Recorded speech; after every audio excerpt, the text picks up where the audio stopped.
Sweet. We're going to do a really quick icebreaker type of thing. So what you need to do is turn to at least 2 people around you and tell them something that happened to you or that you did this week that you wouldn't necessarily tell someone in church. Not that it's really bad, but it's like I wouldn't go up to Kayla in church and be like, hey Kayla, I have really bad diarrhea today. It's really bad. Like, I wouldn't do that in church. But, so, turn 2 people around you and tell them something.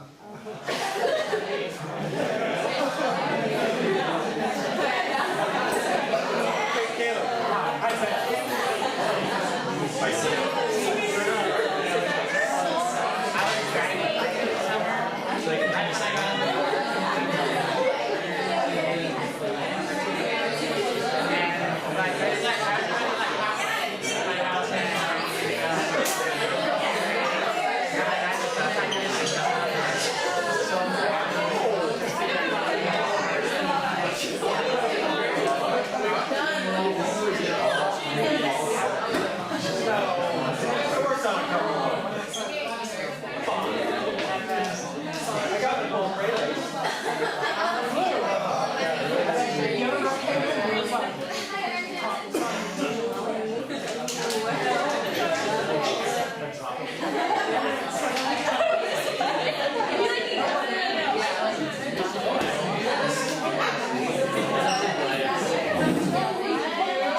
Alright guys. So do you have any do you guys have any or anybody want to share one of their interesting stories that they had? I feel like you guys might have some pretty cool ones. Any interesting stories you want to tell about your people you listen to? No. Destiny, you want to tell us something? No. Tell us what Cameron had to say. Cameron didn't say anything, so I feel like you should share. It's just Nah. Alright, Yeah, well, nothing cool happened this week. we're going to go ahead and check out this fall retreat video.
Sweet. So, fall retreat, as you can see, is super fun, and you should all come if you have time.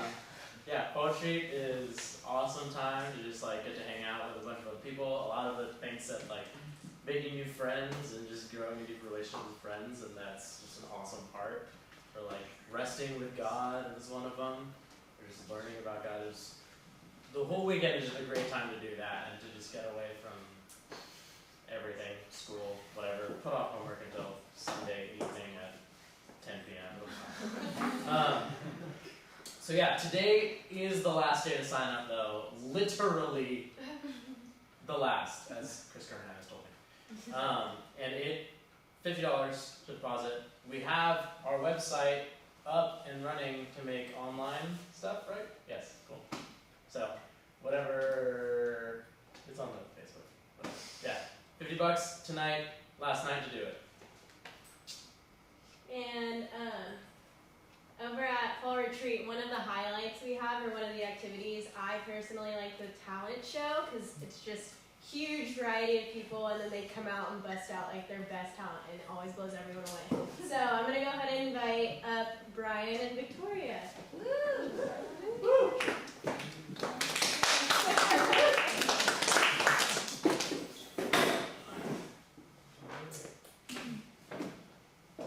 Okay guys, my name is Victoria. And I'm Brian.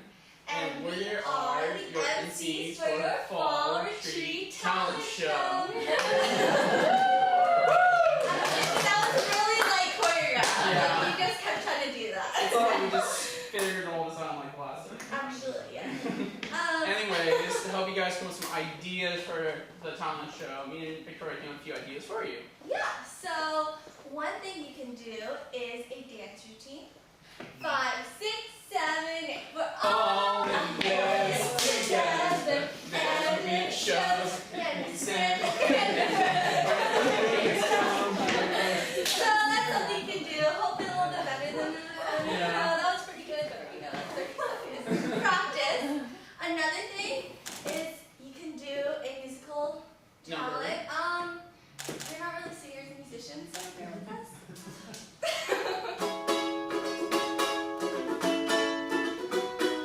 Hey, soul sister, ain't that Mister on the radio? Stereo, the way you move it, there you know.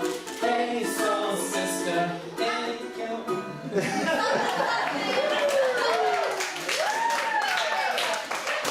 And then you can also do something of a lip sync. So, Ronnie, that's gonna help out.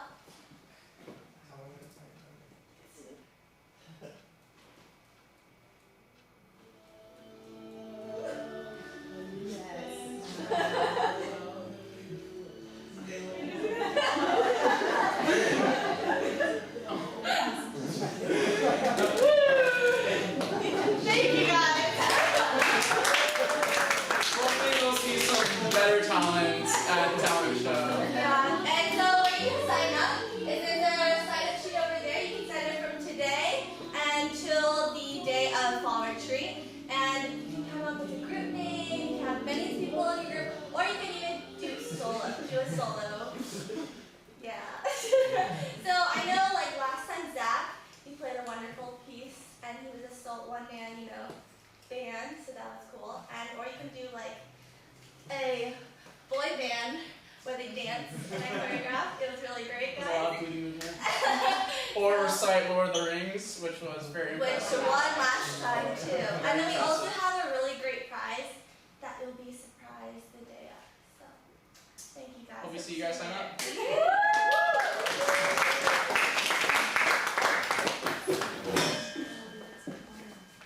Alright, so we're gonna invite up another person because we're bad at our jobs.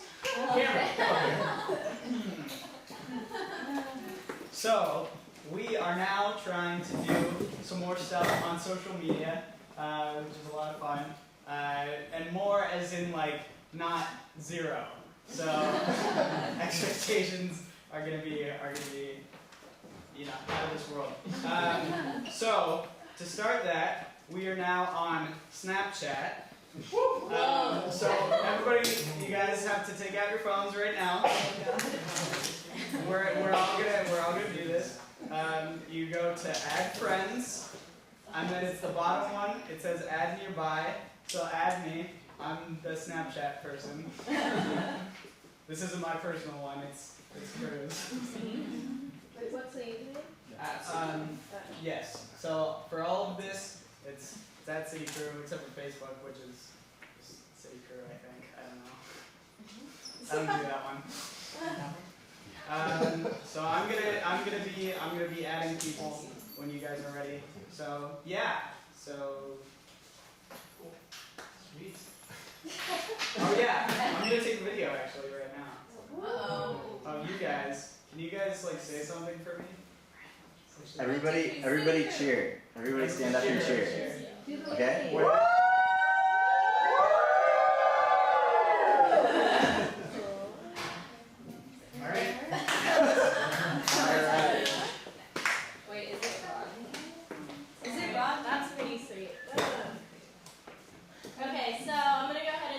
small groups real quick. Small groups are like an intimate setting with your fellow colleagues who are in the same grade as you. We get to learn about the gospel and grow closer to God, and you definitely develop lasting relationships. So I've been in mine from sophomore year to senior year, and the girls have been the same, and it's been pretty great. Alright, so trip to Reality San Francisco this week, which is the church some of us go to. And so if you want to come to church with us, go to Reality. We are meeting on campus at Subway near the dorms at 9:30 on Sunday. We will all meet there together. It'll be a fun time. Okay, so I'm going to invite up our speaker today. I want to tell you a story that happened between me and her today. Do you want us to reenact it? No.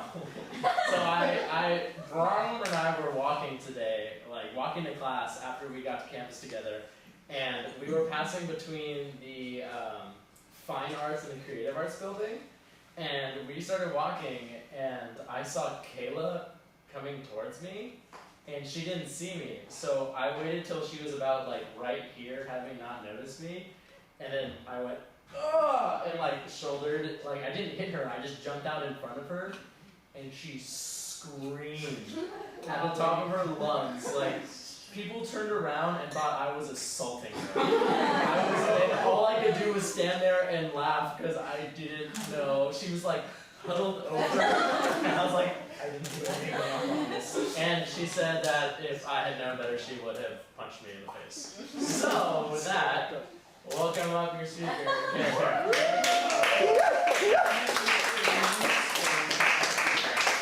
Thanks for that. I actually do get very, very frightened when I get scared just a little bit. I've hurt myself before when people have scared me. One time I was standing in my kitchen and I was cooking and I left my door unlocked, and so Kyle came in the front door to come say hi in the kitchen. And he opens the door and goes, "Hey!" And I go, "Ah!" And my knee kicked against the cabinet and all the stuff fell down on me. And all because I just stare easily. So please don't do that to me. I actually get pretty upset. So hi everyone, my name is Kayla.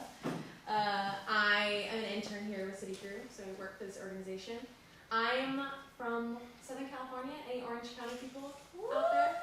I feel like you meet so many people from Orange County when you come to San Francisco. That's pretty crazy. So I came from Orange County, wanted to get as far away from Orange County as possible. So San Francisco was where I landed because I wanted to get away from Orange County culture. And I was involved with Crew all through college, and then when I graduated, decided I wanted to work for the organization. So here I am. It's pretty crazy, seeing the full circle of having staff pour into me when I was a student, meet up with me, and then now watching myself do that is really bizarre, but also really fulfilling and very fun. So I love being here. I love being available to you guys, and it's pretty awesome to just be a platform for you guys and to be helping you along in your journeys with the Lord. So tonight I'm going to share with you guys a little bit about a word that just stresses me out so much. Every time I hear this word, I just my body gets a little bit tense because of what it means when I actually do it, and that word is solitude. Jesus meets us in our solitude. Solitude is honestly so stressful for me because I feel when I'm thinking about solitude, I'll have this vision of me taking a bike ride and going down to the beach, and I'll have a cup of coffee and I'll pray and I'll think about my life. And so when I envision it, it's so beautiful. But then I actually do it and I am alone and I don't have a phone to go to, and then I start remembering all of these people I haven't texted back, and I start thinking about my to-do list, and then I start thinking about, oh, I wanted to read this, I should probably do that, and oh, I haven't called my mom in so long. All of these things just start rising to the surface, and I get really panicky. I don't know, are any of you guys like that when you get into quietness or into solitude? Just get very Yeah. So I do like alone time, but it also can be very distracting to be alone, and I think I have a vision for it to be really restful and enjoyable, and such is not always the case. Yeah, so I feel like it's really important for us. I want to like take us in a direction where we can look at solitude in a little bit more of a restful way and in something that we need personally as people, and looking at solitude as a place to pray and to talk to God. And so we are going to talk about that tonight, and then we're going to practice it together, which will be fun. But first I want to talk a little bit about Jesus and how he interacted with solitude when he was on earth. Because he actually begins his entire ministry with spending 40 days alone in a desert. So he like starts his ministry, and that's what he first does. Before like doing all these things and having all these miracles happen, he goes and he is alone for 40 days. Which is pretty, it's just like not what you would assume someone who is endowed with like all of the powers of God, like with the Holy Spirit, he's endowed with all these powers. Like, don't you think he would just go and do stuff? Like he'd just go start talking to people and he would just start performing all these miracles, but he actually chooses to be alone. So if you put the next slide up. Luke actually mentions a lot all the times that Jesus goes to be alone. In Luke 5:12 through 16. So this is context for Luke 5. Jesus had just healed someone, and he told him, go, like, don't tell anyone, just go to your priest and talk to him. And instead this guy tells all these people, and so everyone starts going to Jesus, and they're like, heal me, like everyone wants to be healed by him. And so it says, yet the news about him, Jesus, spread all the more, so that crowds of people came to hear him and to be healed of their sicknesses. But Jesus often withdrew to lonely places and prayed. And then in Luke 4, Jesus departed to a lonely place, and the multitudes were searching for him, and came to him and tried to keep him from going away from them. I feel like it's just really interesting and fascinating that Jesus chooses to go and be by himself. Yeah, he could have been doing like quote unquote other important things, but he chooses to go and be alone. And when you think about Jesus, you think about him as being fully perfect and basically at the full maturity point that anyone could be. And I think of like going and spending time with God as this time that I need for me to grow. Oh, I need to go to him so that I can get better at my job. I need to go to him so I can get better at having conversations with people, or I can learn more about this, and that. But Jesus didn't really need to learn more. He did it because he was a human, and humans actually need connection with God. Humans need solitude. And so looking at the way that Jesus chose to do it as a perfect person shows that we need to do that too. We need to actually be in solitude. We need to spend time with the Father as Jesus did when he was on earth. In looking at these actions that Jesus did, a part of me feels like this generation is truly the most difficult place to be alone. Even when we are alone, we have so many things to turn to, so many opportunities for entertainment. Even trying to be alone in my room, I feel like I'm just like, oh, I have access to Netflix where I can watch endless TV shows, or I can go on my phone and just look at things until I fall asleep. Or even when I'm in my car, I am so afraid of being alone and being quiet that I reach for my phone while I'm driving so I can look at something while I'm driving because the quiet is just so overwhelming. I feel like this quote by Henry Nouwen, this is from one of his books that he writes about solitude, and I actually just want to pass this out to you guys so you can read along with me. Here you go. Can you pass that to Bradley?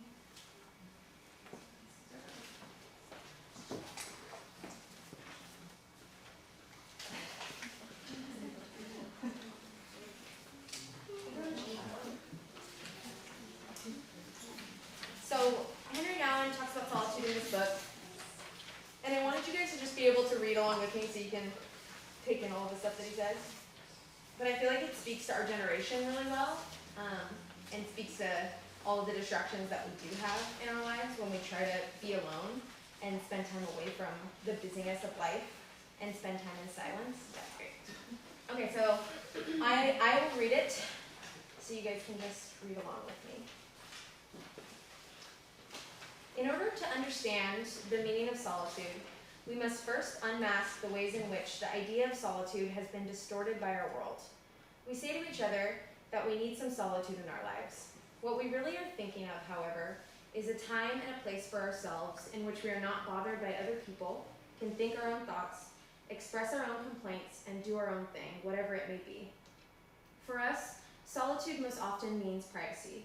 We have come to the dubious conviction that we all have a right to privacy. Solitude thus becomes like a spiritual property for which we can compete on the free market of spiritual goods. But there is more. We also think of solitude as a station where we can recharge our batteries, or as the corner of the boxing ring where our wounds are oiled, our muscles massaged, and our courage restored by fitting slogans. In which we think of solitude as a place where we gather new strength to continue the ongoing competition in life. But solitude is not a private, therapeutic place. Rather, it is a place of conversion, the place where the old self dies and the new self is born, the place where the emergence of the new man and the new woman occurs. How can we gain a clearer understanding of this transforming solitude? Let me try to describe in more detail the struggle as well as the encounter that takes place in our solitude. In solitude, I get rid of my scaffolding. No friends to talk with, no telephone calls to make, no meetings to attend, no music to entertain, no books to distract, just me. Naked, vulnerable, weak, sinful, deprived, broken, nothing. It is this nothingness that I have to face in my solitude, a nothingness so dreadful that everything in me wants to run. Did I already read that? Everything in me wants to run to my friends, my work, and my distractions, so that I can forget my nothingness and make myself believe that I am worth something. But that is not all. As soon as I decide to stay in my solitude, confusing ideas, disturbing images, wild fantasies, and weird associations jump about in my mind like monkeys in a banana tree. I give long, hostile speeches to my enemies and dream lustful dreams in which I am wealthy, influential, and very attractive, or poor, ugly, and in need of immediate consolation. Thus I try again to run from the dark abyss of my nothingness and restore my false self in all its vain glory. The task is to persevere in my solitude, to stay in my cell until all my seductive visitors get tired of pounding on the door and leave me alone. So I feel like this is like, I relate to this so much. Did anything like stick out to you guys from this passage? It's kind of a long excerpt to just sit and listen to, but does anyone have anything that you'd like to share that stuck out to you from it? Yeah. It's just like the last sentence was super powerful. Yeah. Because the whole time, like during this whole read, it was kind of like, oh, solitude sucks, like it's visible. And then at the end, it's like, but then they leave you alone. Just like, oh, that's the point of it. Yeah, totally. I think it's like the whole, yeah, same thing. Like last sentence is like the overall basic summary for the whole point of it all. Yeah. And it just is really like, I don't know, it's really confirmed. It's Yeah. powerful thing that holds us. Yeah. Anything else stick out to you guys or resonate with you from it? Where he talks about as soon as he like buckles down and gets into solitude, he it's kind of a fight to stay in it, where he says like, stay in my solitude, confusing ideas, disturbing images, wild fantasies, and weird associations run about in my mind like monkeys in a banana tree. Yeah. That like, I like that, the fight that happens when you try to sit down in solitude. That's super true. To me, it kind of is like the way that I feel when being alone and being in solitude and trying to talk to God in my solitude and face what's really going on in my life is a lot like when I'm reading a book and I read a paragraph and I am like, oh wait, I wasn't paying attention. I need to read that paragraph again. And then I read the paragraph again and I'm like, I'm still not paying attention. I need to read it again. And you keep reading it over and over and it's just not computing. And so you have one option. You can just be like, forget this, and throw the book and be like, I'm going to do something else. Or you can start looking up the words that are in the paragraph that you don't understand. Or you can really stick with it and maybe ask a question to yourself like, okay, why am I not getting this? What am I being distracted by? And move forward. You have the choice to engage or disengage. And so that's kind of what I want to challenge you guys with, is to continue to try to engage with solitude, even when it gets really awkward and uncomfortable, and when things start coming up in your head, to pray through those things and say, okay, God, I really want to stay in this solitude. I want to try that. And I mean, some of you might not pray, and that might not be a part of your life, or you might not even believe in God. But I want us to give it a try today. And if you don't feel comfortable with praying, that's totally okay. You can stay in your seat and just hang out, or walk around and read them, and you don't have to engage at all. But I wanted to just give it a shot, like give it a try to engage with solitude and engage with the quietness that's going on within us. And also, I feel like a part of me wonders when I think about going and praying and being alone with God. I'm like, what am I going to say? Where am I going to begin? Because a lot of the prayers I've heard can sometimes be really flowery and beautiful. And I don't know, sometimes when I'm praying, when I'm talking to God, I'm like, I shouldn't say that to God. That's weird. Like, I'm not going to talk about my morning and like, oh, this weird thing that I said. Like, I don't want to say it. Cuss word. I just like feel like weird about like what I'm supposed to say when I'm talking to God. And I just like love this one portion of this book that I want to read to you guys that I feel like really well represents our relationship to God in prayer and in sharing life with Him and His attitude towards us. It's from The Horse and His Boy. Has anyone read The Horse and His Boy from the Chronicles of Narnia? So Shasta, it's about this character Shasta, and he goes on this incredible journey. And so if you guys don't know the Chronicles of Narnia, there's a lion named Aslan, and he like represents God over the entire story. And so there's like all of these wonderful metaphors of how God connects with His people and His power and His majesty, and also His very like relational nature. Like he has both at the same time. He talks to the people. He has these deep conversations. And he also is powerful and can do anything. And so this portion of the story that I'm going to read to you guys is basically when Shasta is kind of at the end of his rope. He's lost all of his friends. He's in solitude, and he's in the middle of his journey, and things have just been so hard for him, and his life has been really difficult. And so this is him, just like picture him in a forest, sitting by himself, sad, bummed, life has been hard, all those things. You can do that picture. And maybe this is cheesy, but I liked it. Aslan and Shasta. So you guys can just sit and listen. You can close your eyes if you want. Just chill, and I will read the portion of the story where Aslan has an interaction with another character.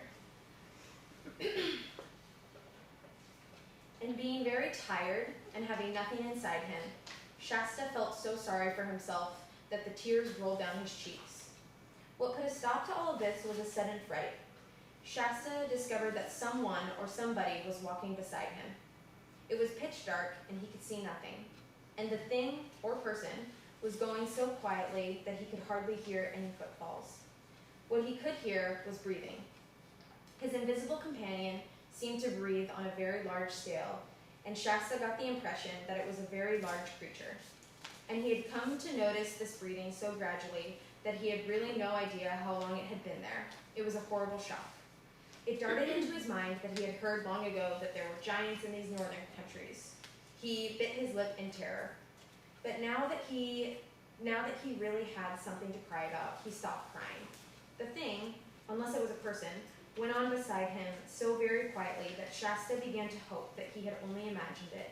But just as he was becoming quite sure of it, there suddenly came a deep, rich sigh out of the darkness beside him that couldn't be imagination.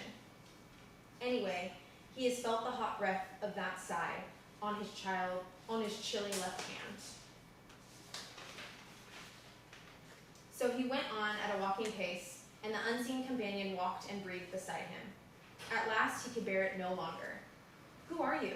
he said, barely above a whisper. "One who has waited long for you to speak," said the thing. Its voice was not loud, but very large and deep. "Are you a giant?" asked Shasta. "You might call me a giant," said the large voice, "but I am not like the creatures you call giants." "I can't see you at all," said Shasta, after staring very hard.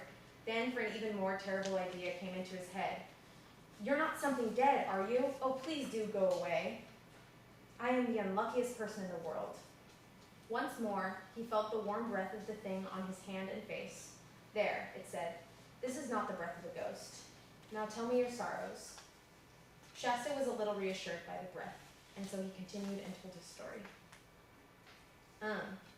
I like love this story so much, or this portion of the story. I always think about it when I'm, or think about it when it's difficult for me to pray or difficult to know how to pray, because I feel like the two things that stick out to me is the moment that Shasta asked Aslan, "Who are you?" Aslan says, "I'm the one who's been longing for you to talk to me. I'm the one who's been waiting along this journey for you to speak." And Shasta is like, "Oh, what do I say? What do I do?" And Lion is just like, "Tell me your sorrows."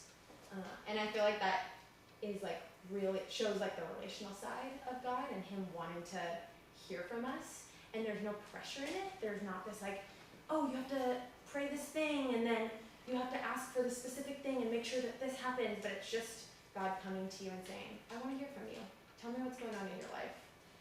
And so I want us to like practice that right now. There's all of these stations that are around the room,